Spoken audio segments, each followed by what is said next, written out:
नमस्कार दोस्तों, मेरा नाम है मनीष और आप देख रहे हैं माई स्टडी दोस्त YouTube channel. So friends, my study दोस्त यूट्यूब चैनल के एक और new advance English practice set number 9 में आपका स्वागत है।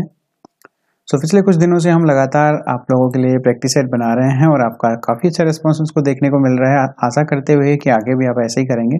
इसी के साथ हम स्टार्ट करेंगे आज का प्रैक्टिस सेट। देखिए, सबसे ज़रूरी बात यह है कि आप अपना जो भी दे सकते हैं मेरे लिए जस्ट लाइक की कमेंट कीजिए ताकि मेरा मोटिवेशन बने।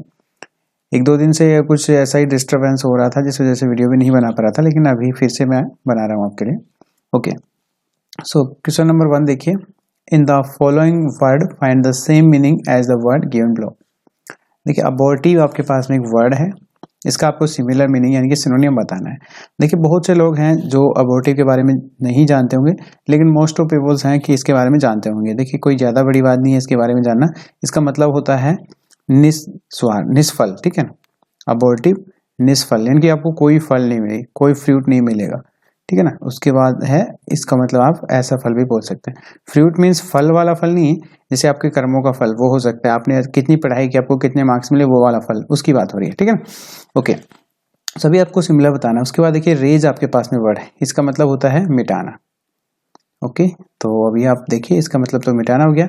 उसके बाद में है एनिहिलेट, ठीक है। एनिहिलेट मतलब आपके पास में इसका मतलब ये होता है मिटाना या सर्वनाश करना, आप इसे बोल सकते हैं, ठीक है ना, सर्वनाश करना। उसके बाद में है आपके पास में प्रोडक्टिव, इसका मतलब होता है लाभकारी, या आप इसे उत्पादक भी बोल सकते हैं, ठीक है। उसके बाद में फ्रूटलेस है। फ्रूटलेस का मतलब आपके पास में ये आप समझ लीजिए कि निष्फल हो गया, कोई फल नहीं मिलेगा आपको, या व्यर्थ आप इसे बोल सकते हैं, या फलहीन बोल दीजिए। ओके, सो अभी आपको इसका सिनोनिम चाहिए था तो आपको मिल गया होगा, डी आंसर इसका करेक्ट आंसर होगा। आगे देखिए, नेक्स्ट आपको बताना है अपोजिट मीनिंग वर्ड, और आपको वर्ड दिया गया है कॉन्फिडेंट। कॉन्फिडेंट के बारे में तो मैं आशा करता हूँ कि आपको सभी को पता होगा इसके बारे में। देखिए, कॉन्फिडेंट का मतलब वैसे हम इंग्लिश में ही इसे ज़्यादा यूज करते हैं। आप क्या बोलते हैं कि मेरा कॉन्फिडेंस बढ़ जाएगा, मेरा ये हो जाएगा, लेकिन इसका हिंदी में विश्वास होता है, मतलब होता है आत्मविश्वास ही बोल दीजिए, या आश्वस्त बोल दीजिए, आश्वस्त, ठीक है ना। उसके बाद में कोय आपके पास वर्ड है। कोय का मतलब होता है आपके पास में मौन। जैसे आप कुछ लोगों को देखते हो कि बहुत चुप चुप रहते हैं, आप उनको बोल सकते हैं कि यू आर कोय। उसके बाद में ह्यूज, ह्यूज का मतलब होता है बहुत, ठीक है ना। अब इसके आगे नंबर लगा दे, बहुत बड़ी संख्या हो जाएगा ह्यूज नंबर। उसके बाद में देखिए ब्रेजन, ब्रेजन का मतलब होता है निर्जल, निर्जल, या आप इसे बोल सकते हैं बेशर्म। उसके बाद में देखिए डेफिडेंट है। डेफिडेंट का मतलब आपके पास में होता है संकोचशील, ठीक है ना। तो यहाँ पे इसका आश्वस्त है। आश्वस्त मतलब जिसमें आत्मविश्वास है, कॉन्फिडेंस है, लेकिन जिसमें बिल्कुल भी कॉन्फिडेंस नहीं है, कुछ चीज़ों पे बहुत ज़्यादा संकोच करता है, तो हो जाएगा डिफिडेंट, और डी आपका आंसर हो जाएगा, ठीक है ना। तो आई होप आपके दोनों आंसर सही हो। अब आगे बढ़ते हैं, देखते हैं नेक्स्ट क्वेश्चन। नेक्स्ट आपके पास में देखिए वन वर्ड सब्सटीट्यूशन, आपको इसका बताना है। वर्ड आपको क्या दिया गया कि skilful at heading things. Heading things मतलब शीर्षक की, जैसे कोई आप जैसे समझ लीजिए कि शीर्षक की चीज़ों पर, जैसे कुछ नहीं होता कि हाँ इस जगह पे आप बहुत ज़्यादा स्किलफुल है, स्किलफुल एट हेडिंग थिंग्स। तो अब यहाँ पे आपके पास में हैंडीक्राफ्ट है, क्लेवर है, फास्टिडियस है और डेक्स्टोरियस है। चारों के चारों वर्ड इतने इंपॉर्टेंट है, आपको ध्यान में रखना कि आप ये समझ लीजिए। देखिए, क्लेवर तो आपको पता है कि चतुर होता है, तो ये तो ऑलमोस्ट आपको पता होगा। फास्टिडियस का मतलब भी आपको पता रखना है, इसका मतलब होता है तुनक मिजाज। इनकी आपने कुछ लोगों को देखा ना, बहुत ज़्यादा नखरे करते हैं, खाने में ये नहीं है, ये सब चीज़ें, ऐसे वाले वो तुनक मिजाज, फास्टिडियस बोला जाता है, या आप इसे नकचढ़े भी बोल सकते हैं। ओके, उसके बाद डेक्स्टोरियस है आपके पास में। डेक्स्टोरियस का मतलब होता है दक्ष, या आप इसे निपुण भी बोल सकते हैं, ठीक है ना। उसके बाद में हैंडीक्राफ्ट है। हैंडीक्राफ्ट का मतलब आपके पास में होता है हस्तशिल्प, ठीक है ना। हैंडीक्राफ्ट, इनके हाथ के द्वारा कुछ चीजें बनी गई हैं, तो उसे हैंडीक्राफ्ट बोलेंगे। सभी आपको पता चल गया होगा कि स्किलफुल एट हेडिंग थिंग्स, तो इसका मतलब हो जाएगा डेक्स्टोरियस, दक्ष या निपुण। सी ऑप्शन इसका आंसर हो जाएगा। ओके, सब देखते हैं next question. Okay, next question आपके पास में है इडियम फ्रेजेस से। देखिए, फ्रेज आपके पास में है कि to end in smoke, to end in smoke. अब देखिए, आपको अगर इसका हिंदी में मीनिंग चाहिए तो आपको क्या लग रहा होगा कि एंड इन स्मोक मतलब कि धुआं में खत्म हो जाना, ठीक है ना। तो इसके लिए देखिए फर्स्ट देखिए to die of cancer caused by smoking.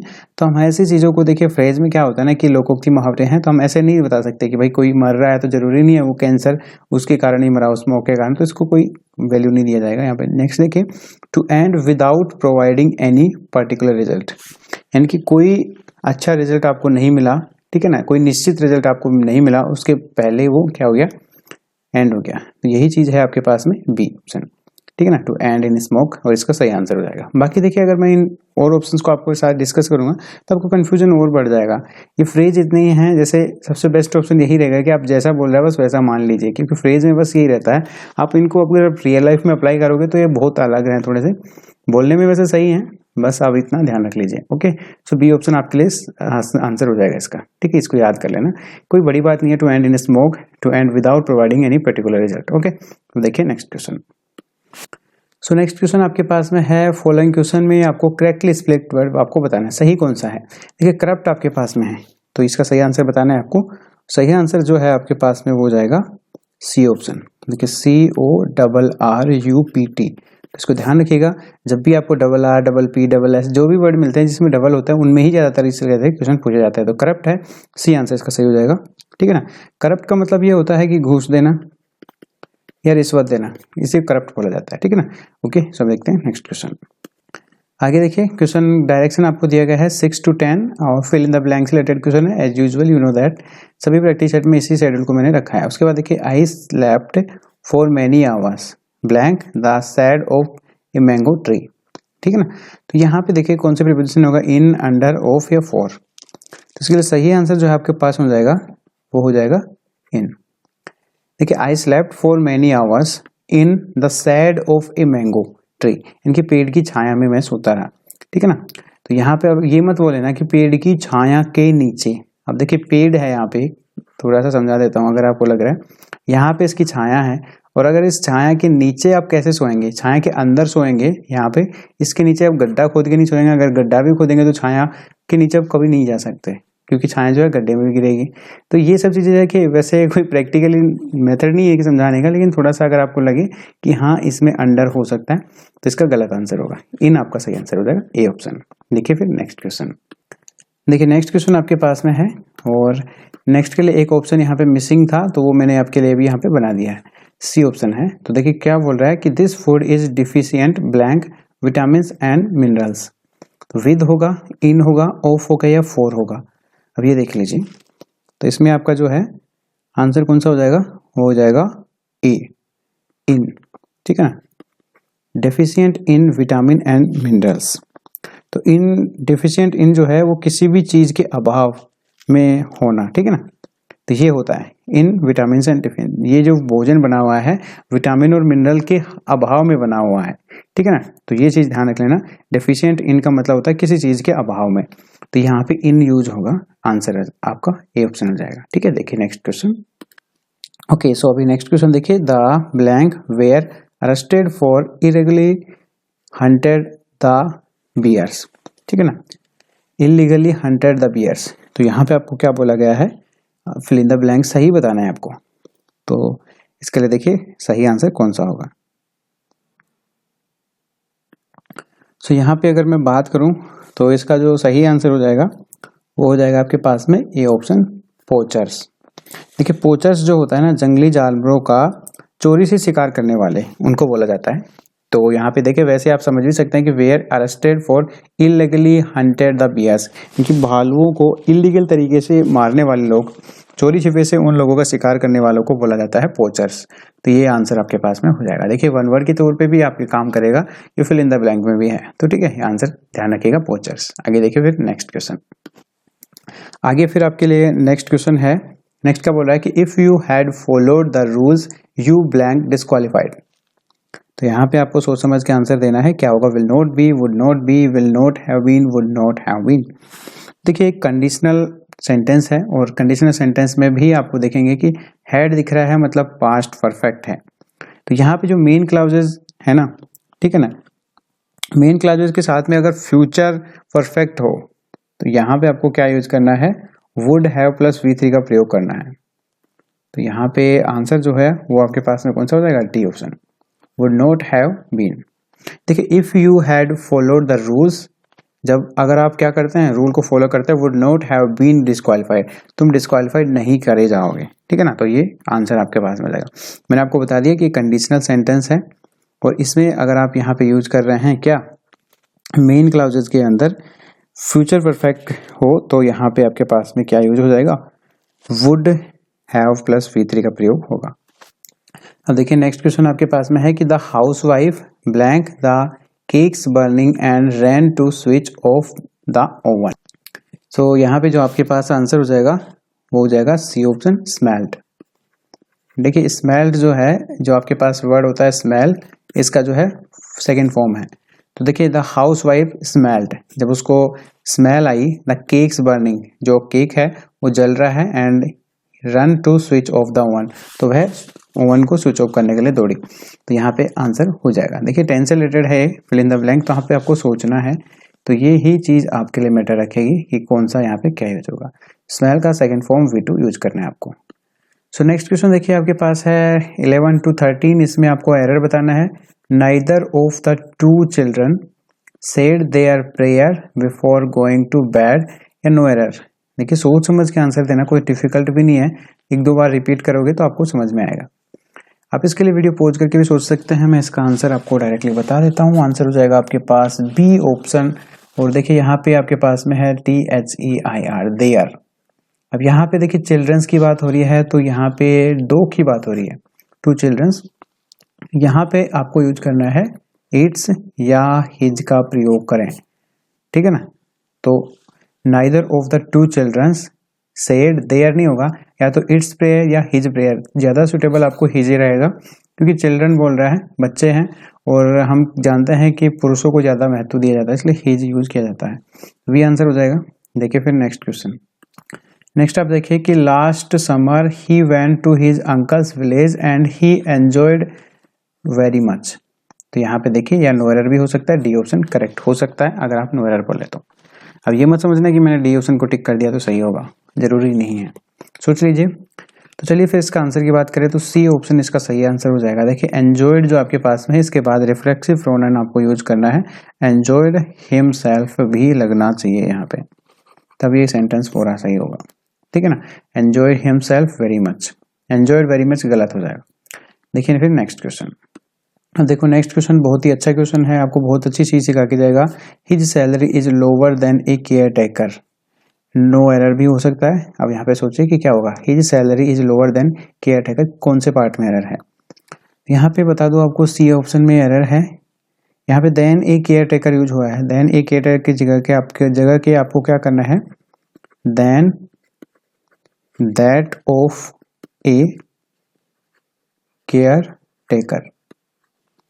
देखिए इससे क्या स्पष्ट हो रहा है कि हम यहाँ पे सिमिलर चीजों में क्या करते हैं, कंपेयर करते हैं। तो यहाँ पे आप किसकी कंपैरिजन कर रहे हैं, तो यहाँ पे सैलरी की कंपैरिजन की गई है, तो सैलरी लोअर है, तो हम यहाँ पे इस जगह पे क्या करेंगे, वस्तुओं के बीच नहीं कर रहे हैं, तो वस्तुओं के बीच कर रहे हैं, पर्सन्स के बीच में नहीं कर रहे हैं। तो यहाँ पे आपको क्या यूज करना है, that of a care taker, एक केयर टेकर की सैलरी, ठीक है ना। ऑफ आ रहा है यहाँ पे केयर टेकर की सैलरी से, ना कि केयर टेकर से। देखिए यहाँ पे इसका मतलब क्या हुआ, his salary is lower than a care taker, एक केयर टेकर से कम है। अब केयर टेकर से कम है, इसका क्या मतलब है, केयर टेकर की सैलरी से कम है उसकी सैलरी, तब बात बनेगी, क्योंकि सिमिलर चीजों में हम हमेशा कंपेयर करते हैं, तो ये चीज ध्यान रखिएगा। तो यहाँ पे बहुत बार ऐसे लगता ही नहीं है हमें कि यार, हमें लगता है कि हाँ उसकी सैलरी से होगा, लेकिन यहाँ पे सैलरी लिखा ही नहीं है, तो that of a care taker, इनकी केयर टेकर की सैलरी से यहाँ पे आपके पास अर्थ निकलेगा, आंसर हो जाएगा सी ऑप्शन करेक्ट। देखिए फिर नेक्स्ट क्वेश्चन। अब देखिए नेक्स्ट क्वेश्चन आपके पास में है, अंडरलाइन किए गए वर्ड को इंप्रूव करना है। सिलेक्शन आपके पास वर्ड है, when you have a selection you should choose the simpler word rather than the harder one. Okay, so अभी यहाँ पे आपको बताना है, सिलेक्शन की जगह पे आपको इंप्रूव करना है, ये तो पक्का पता है आपको कौन सा ऑप्शन सही होगा। तो देखिए इसका आंसर हो जाएगा बी ऑप्शन, चॉइस। यहाँ पे देखिए सिलेक्शन जो चयन है, इसके स्थान पे चॉइस यूज होगा। देखिए when you have a choice you should choose the similar word rather than the harder one, ठीक है ना। सिंपलर वर्ड, सॉरी फिर से मैंने गलत बोल दिया, तो यहाँ पे चॉइस होना चाहिए, सिलेक्शन नहीं होगा। देखिए किस चीज़ का सिलेक्शन कर रहे हैं। इसी प्रकार देखिए इधर चूज है तो इधर चॉइस, इस तरह से भी आप सोच सकते हैं। ओके, सो अभी आंसर हो गया इसका। नेक्स्ट देखते हैं फिर अब। नेक्स्ट आपके पास में है कि the mayor was admitted to the hospital for a minor surgery and was released on Friday. तो यहाँ पे क्या आंसर होना चाहिए? रिटर्न, रिलीव, नो इम्प्रूवमेंट या डिस्चार्ज। इसका आंसर हो जाएगा आपके पास सी ऑप्शन, डिस्चार्ज, क्योंकि देखिए यहाँ पे वाज रिलीज्ड ऑन फ्राइडे, तो रिलीज नहीं होगा। हॉस्पिटल से हमेशा आपको ध्यान रखना है क्या होता है? डिस्चार्ज होता है। तो ये आपके पास में आंसर हो जाएगा यहाँ पे सी ऑप्शन। देखिए रिलीज का मतलब होता है छुटकारा देना और डिस्चार्ज का मतलब होता है मूल। तो यहाँ पे इसका प्रयोग करना है आपको, ना कि रिलीज का। ओके, सो देखते हैं नेक्स्ट क्वेश्चन। नेक्स्ट आप देखिए यहाँ पे 16 PQRS पैराजम्बल क्या बोल रहा है? सबसे पहले ये लाइन तो कॉमन रहेगी, मतलब स्टार्टिंग यहीं से होगी। इनडिस्क्रिमिनेट, इनडिस्क्रिमिनेट क्या होता है आपके पास में? अंधाधुंध या अव्यवस्थित आप बोल सकते हैं, ठीक है ना। उसके बाद में इंडस्ट्रियलाइज्ड आपके पास में है औद्योगिक, औद्योगिक। देखिए इनडिस्क्रिमिनेट, इंडस्ट्रियलाइजेशन, रिजल्ट। अब इसके बाद आपको अरेंज करना है और लास्ट में आएगा ऑफ अपॉर्चुनिटीज। तो आराम से सोच लेना, इसके लिए आप वीडियो पॉज करके इसका सही आंसर मैं आपको बता दूं, सी ऑप्शन सही आंसर है। सबसे पहले आपको आर यूज करना है। तो सबसे पहले आप देखिए इनडिस्क्रिमिनेट, इंडस्ट्रियलाइज्ड, रिलीज्ड, उसके बाद आपको यूज करना है आर, इन अर्बन माइग्रेशन, ठीक है ना। अर्बन माइग्रेशन में जो अव्यवस्थित तरीके से औद्योगिक व्यवस्था है, इसमें क्या हो रहा है कि आगे देखिए P as the ruler, as the ruler, उसके बाद में है poor settled, as the ruler poor settled, उसके बाद में है आपके पास में क्यों? In cities, in search. अब देखिए इन सर्च, उसके बाद में आपके पास 6 को मैच करना है, इन सर्च ऑफ अपॉर्चुनिटीज, ठीक है ना। तो यहाँ पे इस प्रकार से व्यवस्थित आपको कर लेना है और आपका आंसर हो जाएगा RPSQC आंसर। तो आई होप आपका सही हुआ हो। देखते हैं फिर नेक्स्ट क्वेश्चन। अभी नेक्स्ट क्वेश्चन आप देखेंगे आपको क्या करना है? सुपरलेटिव डिग्री में चेंज करना है। वर्ड आपके पास में है फुलिश, फुलिश का सुपरलेटिव आपको यहाँ पे बनाना है। देखिए यहाँ पे एक चीज ध्यान रखना है कि ये पहले से एक एक्सट्रीम वर्ड है, इससे ज्यादा एक्सट्रीम नहीं हो सकता। जैसे एक तो हो गया आपके पास में, एक रेगुलर क्वालिटी है हैप्पी, मैंने एडजेक्टिव में आपको पढ़ाई भी है। एक आपके पास में है उसकी ही जगह पे आप यूज कर सकते हैं, उसकी जगह थ्रिल्ड यूज कर लीजिए, ठीक है ना। तो वो उसका एक्सट्रीम पोजीशन हो जाएगा। एक जैसे आपके पास में है सैड, डिवास्टेटेड इसका हो जाएगा आपके पास में। तो ये ध्यान रख लेना है कि सैड है, इसका जो है एक्सट्रीम वर्ड आपके पास में जो है वो हो जाएगा डिवास्टेटेड, ठीक है ना। इससे ज्यादा दुखी आप नहीं हो सकता है। तो इसी तरह से अगर आपको यूज किया जाता है पहले ही ये सुपरलेटिव में हो, तो इसको अगर आप सुपरलेटिव डिग्री में बनाना है तो इसके आगे मोर या मोस्ट लगाना है। जब मोर लगाओगे तो कंपैरेटिव में होगा और मोस्ट लगाओगे तो सुपरलेटिव। हमें सुपरलेटिव पूछा है यहाँ पे, तो इसका आंसर डी ऑप्शन हो जाएगा। तो मोस्ट फुलिश आपके पास वर्ड करेक्ट हो जाएगा। आगे देखिए आपके पास में प्लूरल पूछा है, वर्ड आपके पास में दिया गया है होफ, HOOF, ठीक है ना। तो इस तरह से वर्ड जब आपको दिया गया है तो आपको कुछ वर्ड ध्यान में रखने होंगे जिनका प्लूरल 2 तरीके से बन सकता है। देखिए अब यहाँ पे आपके पास में वर्ड है होफ, इसका एक तो S लगा के भी बनाया जा सकता है, एक VES भी बनाया जा सकता है। तो ये आपके पास जो ऑप्शन है बी, ये इसका करेक्ट आंसर हो जाएगा। खैर इसके लिए आपको ऑप्शन में होफ्स नहीं दिया गया है, नहीं तो इसका ये भी सही हो जाता। दोनों सही हैं, दोनों एक साथ नहीं है, लेकिन एक ही मिला है आपको, तो आंसर आपका हो जाएगा बी ऑप्शन। लेकिन कुछ वर्ड आपको लिखा रहा हूँ, ये लिख लेना, इनके साथ में हम हमेशा क्या करते हैं कि 2 तरह से बना सकते हैं, S लगा के या VES लगा के। तो अभी यहाँ पे आप देख सकते हैं कुछ वर्ड मैंने आपको लिखा है ड्वार्फ, होफ और स्कार्फ या वार्फ। तो यहाँ पे इन सभी के साथ S लगा के या VES लगा के दोनों तरीके से हम बना सकते हैं। तो ये ध्यान रख लेना। बाकी ये सारे रूल्स जो हैं टेलीग्राम ग्रुप में PDF फाइल के रूप में अलग से आपको पोस्ट करके मिल जाएंगे, वहां से आप चेक कर सकते हैं। अब देखिए फिर नेक्स्ट क्वेश्चन। नेक्स्ट क्वेश्चन देखिए आपको एक्टिव पैसिव से रिलेटेड दिया गया है। इसमें मैं आपको ये कहूंगा कि सिर्फ इतना आपको मिलेगा, चेंज द वॉइस, ठीक है ना, चेंज द वॉइस। अब आपको पहले ये पहचानना है कि एक्टिव वॉइस है या पैसिव वॉइस, तभी आपको पता चल पाएगा। तो यहाँ पे आप क्या करिए, सबसे पहले देखिए वर्ड क्या लिखा गया है, you will be well looked after. देखिए विल बी जब भी आपको दिखे तो आपको ध्यान रखना है कि ये पैसिव वॉइस में यूज होता है, ना कि एक्टिव वॉइस में। एक्टिव वॉइस में अगर विल हो तो पैसिव वॉइस में ये विल बी हो जाता है। ठीक है ना। इसी प्रकार आप यहाँ पे देखेंगे कि हमें पैसिव वॉइस दिया गया है तो एक्टिव वॉइस चाहिए, एक्टिव वॉइस में विल इसका होना चाहिए, ये सेल भी हो सकता है, वो डिपेंड करता है सब्जेक्ट पे। अब सब्जेक्ट दे है तो दे के हिसाब से विल ही आना चाहिए, तो विल आपके पास में यहाँ पे दिया गया है। देखिए दे के साथ सेल भी है, सेल नहीं होगा, ये आंसर इसका हो जाएगा। बस सिर्फ हेल्पिंग वर्ब से आपको पता चल जाएगा। मैं आपको यही चाहता हूँ कि आप ज़्यादातर क्वेश्चंस को ऐसे ही टैकल करें, बाकी चीज़ों को अवॉइड करिए, एलिमिनेट करके आप इनको कर सकते हैं। अब देखिए फिर नेक्स्ट क्वेश्चन। अब देखो यहाँ पे कितना बड़ा सब कुछ आपको दिख रहा होगा। एक क्वेश्चन है, इसमें आपको नरेशन से रिलेटेड पूछा गया है, डायरेक्ट इनडायरेक्ट। इसमें कितना बड़ा वर्ड लिखा हुआ कि गौरव सेड टू सौरभ, सॉरी, उसके बाद में इन्वर्टेड कोमा है, I am not taking the examination because I am very confident, sorry I am not very confident about my studies. तो ये सारी चीज आपको लिखा गया है, ठीक है ना। अब इसमें आपको ये पूछ रहा है कि इसका जो डायरेक्ट है इसका इनडायरेक्ट बनाओ। तो इसमें आपको क्या करना है, सीधा सा आप देखो कि इज एम आर आपके पास में आया है, ये किस में बदलेगा, वाज वर्ब में। तो ये सबसे पहले फाइंड करो। अब देखो यहाँ पे हैज है खत्म, यहाँ पे भी हैज है खत्म, आई एम आ गया खत्म, आंसर हो गया डी ऑप्शन। तो सिर्फ 5 सेकंड में आप इसको टिक करके आगे जा सकते हैं अगर आपको इस तरह से मिले तो, ठीक है ना। तो इसके बारे में आपको बिल्कुल टेंशन नहीं ले, बिल्कुल आसानी से आप इन क्वेश्चंस को कर पाएंगे। बस हो कुछ सकता है कि आपको जैसे इसके अलावा कुछ और 2 चीज़ों में वाज दे देता तो आगे कुछ आगे हमें मिल जाता क्लू, तो हम उसे जरूर कर लेते हैं। तो अभी के लिए यहाँ पे हमारा एक और नया प्रैक्टिस सेट कंप्लीट हो चुका है। तो आई होप आप सभी लोगों ने इसको एंजॉय किया होगा। तो अपना स्कोर क्या रहा वो सबसे पहले कमेंट बॉक्स में बताइएगा मुझे। इसके अलावा क्या इसकी क्वालिटी रही, बेस्ट, बेटर या आपके लिए एक्सट्रीम रहा ये प्रैक्टिस सेट, आप मुझे ये भी बताइएगा। और ये सीरीज आपको पसंद आ रही है तो मुझे कमेंट करके बताइए कि इसको आगे भी चलाएं। तो इसी के साथ एंड करते हैं। आशा करते हैं कि आप इसको भी सपोर्ट करेंगे, अपने दोस्तों के साथ शेयर करेंगे और वीडियो को जरूर से लाइक करेंगे। बिना कहे ही लाइक कर दीजिए, इसमें कोई बड़ी बात नहीं है। अब इतना तो आप भी कर सकते हैं। आई होप अब आप नेक्स्ट वीडियो का इंतजार करेंगे। Thank you so much, see you soon guys in the next video. तब तक के लिए bye bye, take care, all the best.